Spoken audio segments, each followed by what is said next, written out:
the kinks. Make sure it's on now. Yeah, I'm gonna double check that. I'm pretty sure it is. You want me to- Yeah, we're good to go. No, it's going.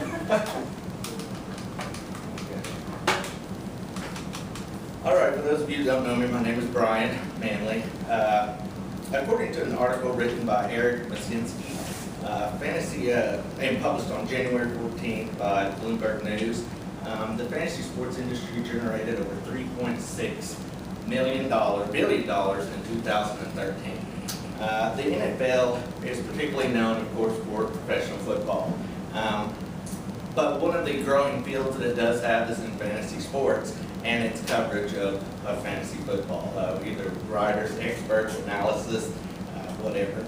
If you like sports or if you're interested in sports in general, you'll want to have some understanding of how fantasy sports works and about the job opportunities that it does present. First, I want to tell you a little bit about the beginnings of fantasy football, and then I want to go into how exactly fantasy football works and how it impacted or how it impacts the economy of the United States. And then finally, I'll close by telling you about the job opportunities that the NFL gives out for those.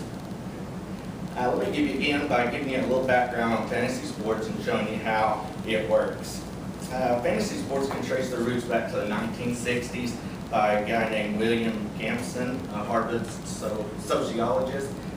He developed actually fantasy baseball, but it all kind of goes together, as you'll see. But he did that on a plane flight from LA to New York, and he drew it all out on the back of a napkin. Needless to say, he didn't know how popular it's going to be. Now, most of you are probably asking, what are fantasy sports? Well, I've got this little outline that I will show you kind of how they work. I will concentrate on fantasy football. But the definition is a fantasy sport is a game where participants act as owners and build a team that competes against other fantasy owners based on statistics generated by real individual professional players. Let's see, now it's made up of a group of fantasy owners, make up a fantasy league, and fantasy teams earn points depending on how they perform on the field. And it's all about the stats. That's just kind of how you get your points. For example, we're going to use football as an example because that's the one that I do, but touchdowns are worth 6 points. For instance, anytime your guy, if you own a person, and he gets into the end zone, whether he catches the ball, passes the ball, or whatever, he gets 6 points for that touchdown. Rushing yards, similar.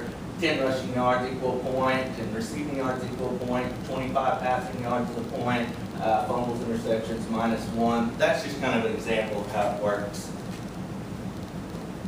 And there's another example. Adrian Peterson, a football player, rushes for 105 yards and 2 touchdowns. Gets 10.5 points for rushing yards, 12 points for 2 touchdowns, and his total that he would earn his fantasy team would be 22.5 points. Now, the advent of computers and the internet really made fantasy sports boom and made it into a multi-billion-dollar industry. Now that you know a little bit about fantasy sports, or a lot more than you probably wanted to, but let's dive into how it's totally changed the U.S. economy and the NFL landscape.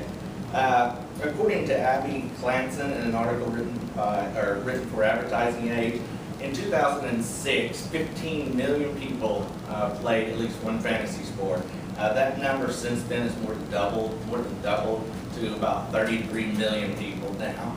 Now, according to a fantasy sports market research report dated June 2013 by IBIS, fantasy sports have an annual growth of 11.7% from the year 2008 through 2013, and it's expected to grow at an annualized rate over the next 10 years of about 8.8%. Now compare that to the GOP of the rest of the United States at 2.1%, and you see how much faster these jobs in this industry is growing versus the rest of everything else in the United States. According to an article written by Kyle Clapman for Medill Reports in Chicago, dated May 14, 2012, 36% of everybody who participates in fantasy sport does it in, or 36% of all the money revenue revolves around fantasy football. It's by far the most popular of the fantasy sports. Now, and as you can see, the little graph where it breaks it down there. Now, it's clear that fantasy sports, in particular fantasy football, has changed the overall environment of how we watch sports, how we interact with sports, and also some of the jobs available, in particular through the National Football League. Now, the NFL employees, there's about 15,000 NFL employees, and more of those are working directly or indirectly with fantasy sports, either writing or announcing something to that degree. Now, opportunities at the NFL include things like project managers, writers, reporters. There's even internships for fantasy sports writers, anybody that's interested in writing about sports and in that field. Now, the benefits in the National Football League are the same as any other big company. They offer, full medical benefits, dental, vision, 401k, paid time off, sick or personal. So they compete with all those. Now, fantasy sports are going to grow more and more into the future, and the National Football League is one company that's committed to growing its fantasy presence, both on the internet, web, and in periodicals. So as you can see, fantasy sports started with a small spark that has quickly made an impact on the U.S. economy and the types of jobs offered by companies like the NFL. Now, fantasy football will continue to grow in the future, which will provide many more opportunities through places like the NFL.